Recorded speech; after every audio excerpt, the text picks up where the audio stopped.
What's up, Cav Club? I'm Peter Kriebel, joined by the ACC's leading receiver, Malik Washington, and today we're going to be playing some Madden. All right. So how do we want to pick our teams here? See, because I haven't played in a while, I think I should get the best team. That seems reasonable. Yeah. All right, I'll go with the Bears.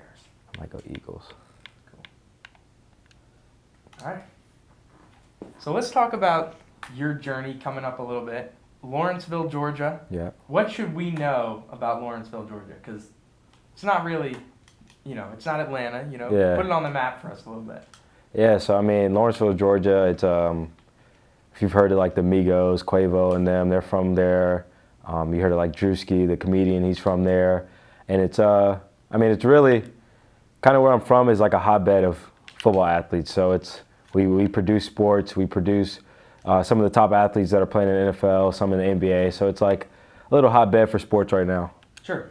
And on that note, when you were coming up, was it always football? Was football your first love in terms of sports? Yeah, I played basketball. Like my first year ever playing a sport, I played basketball. And I just remember walking down the court instead of running. So I knew like basketball probably wasn't for me. And so I picked up a football the next year, and it's kind of been my thing ever since. So was there a moment where you knew, your family knew, I'm pretty good at this? I'm trying to think. So early on, I was okay. We're just young kids running around and stuff like that. And then I think around like probably my second year of playing football, it was kind of like, all right, he's just tougher than the other guys. He's doing things different than the other guys. So it kind of like came along that way. But yeah, I'd say my first year, you probably wouldn't have looked at me and be like, oh yeah, this kid's gonna be good. But like once I started getting comfortable and growing into that role, I got pretty good. Yeah, absolutely. So then, obviously did okay in high school if you ended up at Northwestern. But talk to me about that decision, a Georgia kid going way up in the north to play college football. Yeah, I think like a lot of kids out of high school, you kind of want to get away from your family, kind of want to get away from everything that's going on, and start over, get a new start. And so for me, it was like I have an opportunity to go to one of the best academic universities in the country. And so that's an unbelievable opportunity. Y'all also had Pat Fitzgerald, who was coming off a Big Ten Coach of the Year award winning, and then they went to the Big Ten Championship the year before I got there. So there was a lot of things brewing in Evanston, and I think for me, it was just finding that right spot. Yeah, absolutely. So then it's not like Northwestern, nothing was happening for you. You had almost 700 yards receiving your final year, but you entered the transfer portal. Talk to me about that decision, just why you felt like that was the best option for you. Yeah, I graduated from Northwestern, which is what I went there to do. I came there to go get a degree that, it will be unbelievable and will open a lot of doors for me. So I went there, got my degree, had a couple like different, decent seasons there, but I felt like for me getting a new environment, coming around different people, maybe even going to a different coaching staff where I just felt like there would be better opportunities. I felt like that was in my future, so I decided to enter the transfer portal. Mm-hmm. And Virginia, what about Virginia brought you here? Yeah, so I have a couple friends here already. I knew one of the backup quarterbacks, Jared Raymond.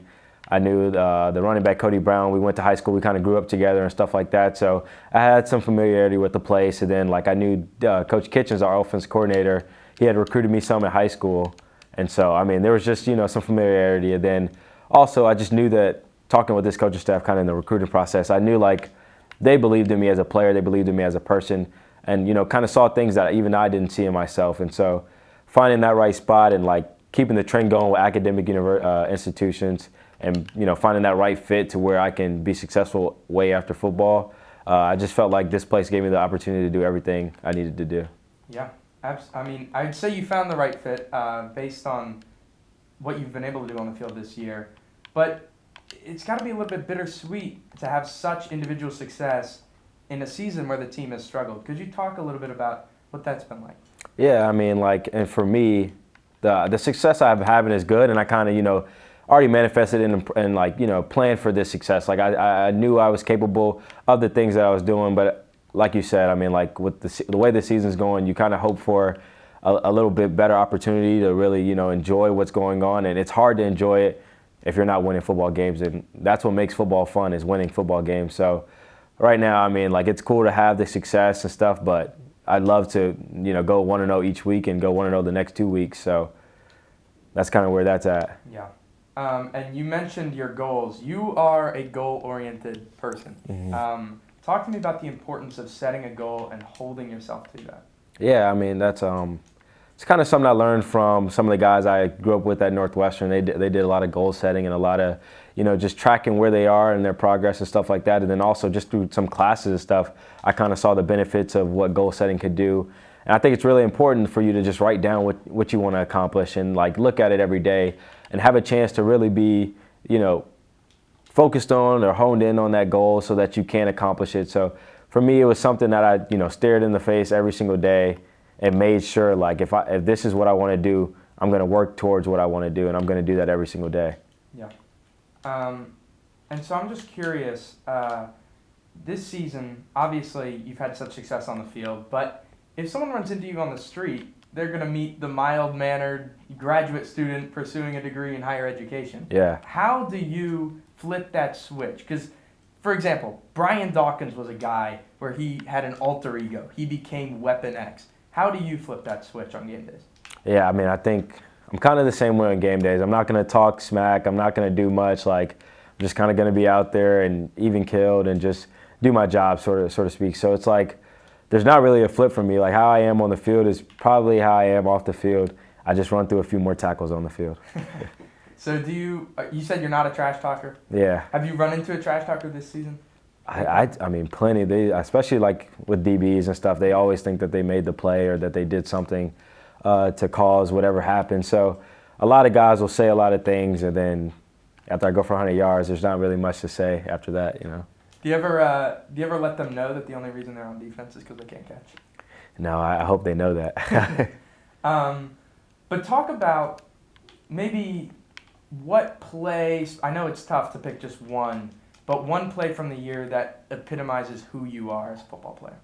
I'd say, so my the JMU play where I ran up the sideline and we scored that first touchdown, that play, so actually on the kickoff return before that, to start the game, I had like hit my ankle, sprained my ankle pretty bad, and went over to get taped up on the sideline, and we were like going over a dock, and I was like, I don't know if I can go, and we were like going back and forth, and like I was trying to get cleared to go, and I just told him like, hey, I'm good, I'm just go, and I kind of like without actually knowing if I was good or if I was going to be okay, and that first play in happened to be that play I scored on the wheel route, and so I kind of just think that embodies like everything I've been through in my life and just who I am as a person, just sort of resilient and sort of like when things aren't going my way, when things aren't up right now, I find a way to get the job done and come back and still grind it out like no matter what. So that play really, I mean, it means a lot to me, especially because it was like my first touchdown here and kind of what I feel like I envisioned myself doing when I got here. Yeah, I'm happy you said that one because I had a different one in mind. I was thinking the touchdown against UNC where you fought through 5 defenders, something crazy, just carried him into the end zone. Why are you so good at breaking tackles? I mean, unbelievable strength and conditioning staff, both here and at Northwestern. I mean, those guys took care of me. It was something, I mean, like coming out of high school, just coming from Georgia, I mean, the guys are a little bit thicker, guys are a little bit stronger and stuff like that. That's kind of what we pride ourselves on in the South. So it's kind of one of those things where you kind of just work at it and continuously build your strength and conditioning, continuously build some of those things, and then it's just like a different mindset. Like when I get the ball, I don't believe anybody can tackle me, and so when I'm on the field, I don't think, like I literally, when I see people come, I don't think they're going to get me on the ground, so it's not really a worry there. What about when you line up and it's man coverage? Tony or Anthony, they know it's man coverage as well, and you see that guy across from you in press coverage. What's going through your mind? Yeah, I mean, I think right then it's like, man, I got an opportunity right here, like I'm about to change the game. And so for me, that I want to be that game changer. And when I see man coverage and I know it's one-on-one, and I know my quarterback believes in me and trusts that I'm going to go make the play, I know I have an opportunity right now to change the game. And so every single time somebody presses me, it's kind of a little bit of disrespect, But yeah, it's really just that mindset. Like right now, I'm about to change the game. How much pride do you take in your release? I mean, that's something I think a lot of receivers, I mean, you need it as a receiver, especially to play at the D1 level. You're going to need to get a release. The corners are going to be big, they're going to be long, they're going to be fast, and so you got to have a release package. And for me in the slot, I don't get pressed as much as like other guys do, but still you're working downfield, and there's going to be times where you have to release downfield. And you mentioned playing in the slot. Someone looks at you and they say you're just a slot receiver. Does that bother you? I'd say, I think just calling me a receiver in period kind of bothers me a little bit because I think I'm more than a receiver. I think I'm just a football player. I'm just a guy that, finds ways to get around the ball, finds ways to make things happen when I have the ball in my hands. And I kind of just view myself as that complete football player, So even just saying I'm a receiver, it kind of bothers me a little bit because I can do so much more, Absolutely. But to that point, could you talk a little bit about, some of the advantages and disadvantages of playing inside versus out wide? Yeah, so when you're outside, it might be, I don't know, I kind of get in an argument with a lot of my guys because they think like the slot's so easy, but what they don't understand is like it might look like there's a lot of space, but there's really not. As there's like linebackers, you have linebackers, you have safeties, you have corners, you have everybody sitting around you kind of like with eyes on you. And when you're outside, it's kind of a one-on-one matchup. It's just you in the corner and you just got to beat that one guy. But for me, I got to find a way to get behind the linebackers, in front of the safeties, and not in the window of somebody else. So I think it's a lot to play in the slot, but I also think it's hard, of course, to play kind of on that island, one-on-one, and there's a lot of pressure on you to make that play. One guy out wide who's winning is Malik Fields. Talk about your relationship with him because it seems from the outside looking in to be a special one. Yeah, when I first came in, it's kind of obvious that like this is a dude, like he's 6'4", 220, bigger receiver, can make a lot of plays, has great hands, and so just coming in, I was immediately attracted to his skill set and what he could do on the field, and I knew that he'd be a great player. He's a great person. He's someone that you want to hang around, someone that you want to, build a relationship with. So like it's been great to come in and meet Malachi and be around him and just create a bond with him, a friendship with him that hopefully will last forever. And what has the team culture as a whole been like this year? Yeah, brotherhood. That's something that we preach, and we've kind of embodied that throughout the season. No matter wins or losses, we're kind of playing for each other. It's a brotherhood there, and so that kind of mindset in that locker room. There's a personality in that locker room that just says, man, I just want to be the best person I can be for my brother. It's not about what's going on or outside, sources or external factors. It's just each and every day we're going to fight for each other. And who would you say has been the toughest matchup this year, individual? As far as like player? Yeah. Let's think. Man. There have been some good ones. How about the 6'5" safety from Miami was something to look at on TV? For sure. Yeah, he's definitely a big dude and definitely a presence and stuff like that. I don't think they really wanted him in man coverage, so I didn't get a chance to really like go against him. They had another safety there that was pretty good, but I was 4 for 4, 100 yards versus him, so I don't want to but he's pretty good. He'll definitely be a high draft pick. I liked the Louisville. They had a corner, number 3, who I was matched up against. He was pretty good. I think he probably gave me the most, fight out of anybody, and that was a good battle to go against him. You mentioned the draft. Obviously, right now, it's every day just building towards the season, one game at a time. Have you given that any thought at this point? I've definitely given some thought, and it's kind of like in the back of my head. Right now, it's like, as much as possible, I want to finish out this year, and I want to finish it out on a high note. So opportunities versus Duke and Virginia Tech at the end of the season, just to go in there and be 1-0 and finish the season as best we can for the seniors, for everybody that's on this team, because we'll never get a chance to play with each other again. So I think for me, it's just finishing that season, and then now I can focus on the draft or whatever comes next. As far as projecting yourself to the pro level, are there any players that let's start with growing up. Are there any players that growing up you really watched a lot? Yeah, I watched a lot of Mike Vick, and I watched a lot of Steve Smith, and primarily, Mike Vick is left-handed, I'm left-handed, so I kind of thought we had a connection there. Then Steve Smith, a smaller receiver, but produces very well and does everything that you ask of him and even more. So he breaks tackles, he goes up and gets the ball, he does everything that I aspire to do. So would you call yourself, let's say you weren't the elite athlete you are, would you be a football fan? Yeah, probably. I think I love football too much, and it's kind of like all I do. When I'm not playing football, I'm watching football or finding ways to be around football. So I think I'd probably be the biggest football fan. Did you have a favorite team growing up? Was it Atlanta? Not really. My mom really liked Atlanta, but for me, I saw there's too much fluidity in the NFL. Like there's always something changing. Somebody's always leaving. So it was like, why would I root for a team when the guy might not even be there tomorrow? So. What about in the current game? Who are your favorite receivers to throw on and watch? Yeah, I think I'm trying to. I always think of like Steve Smith's just my guy, and like I always watch him. But I think of the new, like the more modern receivers and stuff like that. I've liked Jarvis Landry when he was playing for the Dolphins and stuff like that. I thought he was tough. I thought he had great hands. I really like Cooper Kupp. I like watching his film. I like Christian Kirk. I think I see a little bit of myself in like Christian Kirk and stuff like that. So some slot guys that just excelled at a high level, especially in the NFL and obviously at college, are kind of my type guys. All those guys are scrappers, like real run blockers. Yeah. Everything you want. So those are some great answers for sure. How about? I mean, you've had obviously it's been in and out at the quarterback position this season. What difficulties has that presented, having to, deal with different players being in almost every week? Yeah, I think both guys obviously play really well for us, and both guys are very talented. Just with the details of it, it's just like some timing things are a little bit off sometimes, or you're not like you're expecting to be in one spot, and maybe he's expecting you to be in a different spot. So it's just making sure you guys are on the same page for each and every little small part of the game. And so even like last game, you saw there was a couple throws that was like, I guess he was expecting us to be in one spot and we weren't, and some mistakes happened there. So it's just being on the same page and making sure that we can execute at a high level no matter who's in the game. Sure. All right, there we go. First score of the game.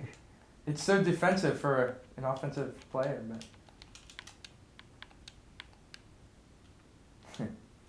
no fakes allowed, I guess. All right, so I'm thinking, you mentioned all your ability to beat man coverage. I think one of your best attributes is how you settle down into zones.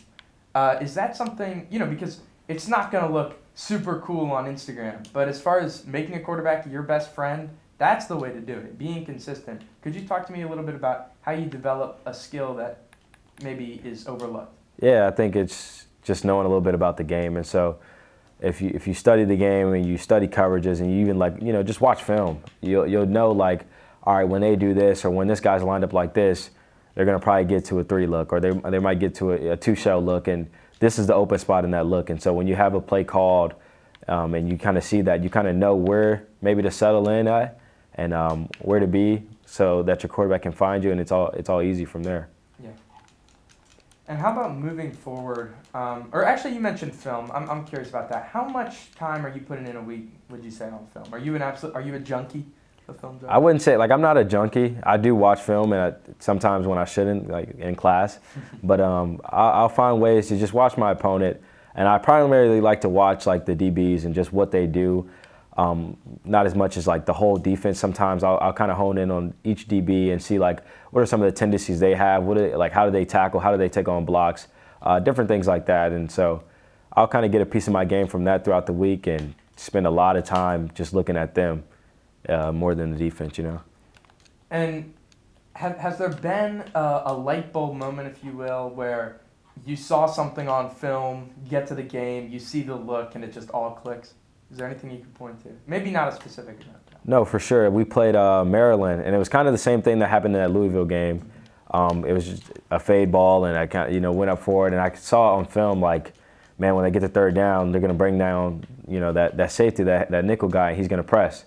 And I kind of knew that going into it, and I was just, waiting for that moment to come, and it finally came, and Calandra gave me a go signal, and we were able to make that happen. And I think, just seeing that come to fruition, just how you planned it to and like just how you thought it was before the game was a beautiful thing. Yeah. So you've obviously put up some crazy good stats this year. You're getting really close to breaking UVA's single season record. You're second in all of college football. Obviously, you'll say that, you had goals, but this has exceeded what you felt like you could have accomplished. Yeah, I mean, I kind of came into it and I was just like, man, I want to finish the season with 80 catches, 1,000 yards. And I didn't expect to have that before, we even got to like game 10. So it's definitely a surprise and a good one though. But I mean, it's something I really worked for, and I think with the guys around me in that locker room, it became easy. It became easier than I thought it would be. Guys that just love on each other, guys that do the right thing, and guys that find ways to help me achieve my goals. So it's been easy since I got here. Yeah. I think a lot of people, for whatever reason, overlook UVA, whether they think it's a basketball school, whether it's the overall record of the team, but you are putting up stats that they just can't ignore. I'm loving looking around and seeing the PFF colleges of the world. Just your name finally getting out there in the national conversation for the best receivers in football. Have you paid that any mind at all? Yeah, I mean, I'm a big social media guy. I'm a big, like just seeing what's going on. So I've seen some of that stuff, popping up on my Twitter or whatever the case may be. And like you said, I think for UVA, it's just like there's not a huge track history of us just being excellent at football. You know what I'm saying? So it's hard to think that a guy from UVA is going to really do much. But I mean, that doesn't mean that there's not a load of talent on this UVA team. And obviously there is. We've been able to hang around some of the best teams in the country this year. So I think as I get more publicity, as some of the other guys on the team get more publicity, it'll only help, the UVA brand and kind of what we're trying to build towards. Mm-hmm. So that's maybe an example of, your legacy outliving your time here. When you go off to where we all know you're going next year, are there any other ways that you can think that, you're kind of setting up this program for success in the future?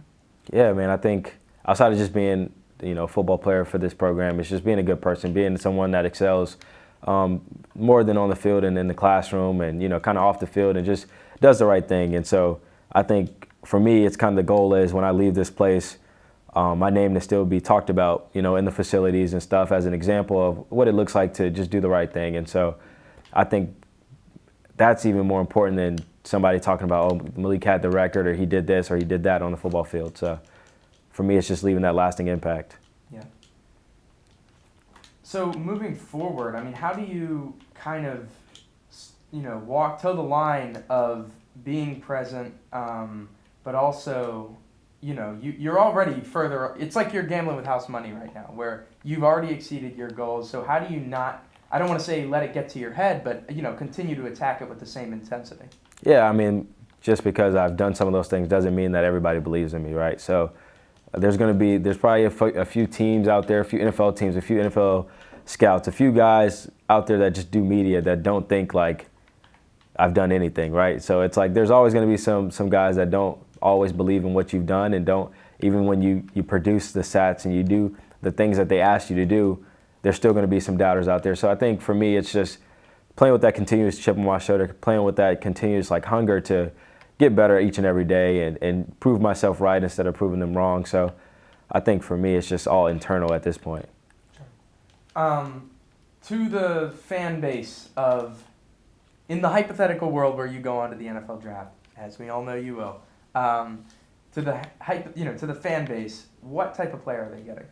Yeah, I think you're getting a reliable player, and that's not just on the football field. You're getting a reliable player off the field. You're getting someone who you don't have to worry about seeing in the news for bad things. You don't have to worry about, popping up somewhere where they shouldn't be. And so it's just being that reliable person, being that reliable football player for the team is something that I think I pride myself on. But then more than that, you're getting somebody who cares a lot. He loves football, but cares a lot more about everything else. Everything else in life as far as just your academics, your family life, your friends, your brotherhood, that brotherhood we talked about earlier. So I think you're getting an all-around person on top of just a football player that's going to do everything in his power to make things right and get the job done. So I think for me, it's like offering that complete package, Where do you think this, your morality, your sense of, the bigger picture, where does that come from? Yeah, like I said, there's a few guys at Northwestern when I first got there that just kind of help instill some of those good morals, those good values in me that I just I was privileged enough to be around and grow up with at the time. And then it's just, my mom's a teacher and she loves, all that kind of stuff. She loves making sure, you're doing the right thing, and she loves making sure you're on top of your academics and stuff like that. So it's just learning from her and kind of that upbringing and stuff, and then also just the guys I've been around have just been so successful in what they've done, and you kind of just aspire to be just like them. As far as you have some teammates in the NFL from Northwestern, do you think that you can rely on them to kind of show you the ropes as far as this whole draft process comes about? Yeah, hopefully. I mean, my roommate plays for the Colts now. One of my other roommates, who was my best friend in college, he plays for the Browns. So I have some connections, all around the NFL and stuff, just with guys, being from Georgia, growing up with guys. And so I think it'll be easy to lean on those guys and ask them for help whenever I need it, and just get used to the process. And so I think those guys would be really good outlets and sources for me. All right, 5 seconds. You got to make something happen here. Yeah, not with this guy. Not a TJ Edwards guy?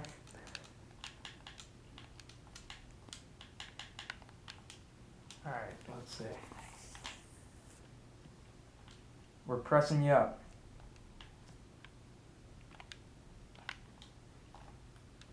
Oh my. Yeah, Ah. right.